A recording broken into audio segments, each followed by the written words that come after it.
చాలాసార్లు కొంతమంది నేను హర్ట్ అయ్యాను, నేను ఇలా అని అంటే, నేను వీడు ఇంకా మారలేదురా అని వాళ్ళేమో ఏదో తలుసుకొని బాధపడుతుంటే, వీడింకా ఇంత క్రూడ్గా ఉన్నాడు ఏంట, నేను బాధపడుతున్నాను.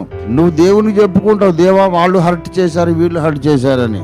దేవుడేమో నిన్ను చూసి హర్ట్ అవుతుంటాడు, ఓరి వెధవా ఇంకా నువ్వు నా పోలికకు రాలేదేంటని.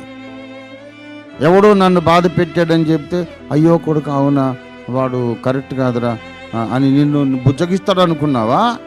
దౌర్భాగ్యుడా, గెత్సెమనే తోటలో యేసులాగా ఎప్పుడు మారుతావురా నువ్వు? సిలువ మీద యేసులాగా ఎప్పుడు మారుతావు అంటాడు ఆయన. భక్తి అనేది డెడ్లీ సీరియస్ మ్యాటర్. దాని మీద దృష్టి పెట్టాలి. ఇవాళ బ్రతుకున్నాం, వచ్చే ఆదివారం బ్రతుకుంటామని నమ్మకం ఎవరికైనా ఉందా? రేపు ఈ సమయానికి ఉంటామని నమ్మకం ఉందా?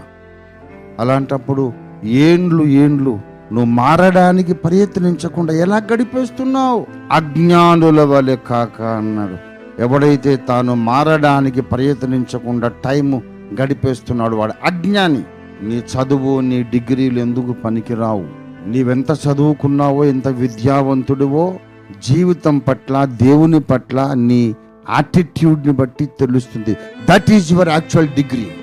Your attitude towards godliness, that shows your actual degree and qualification. ఇవెంత చదువుకున్నా మంచిదే, అవకాశం లేదు చదువుకోలేదు పర్వాలేదు, but be a graduate in the spiritual life.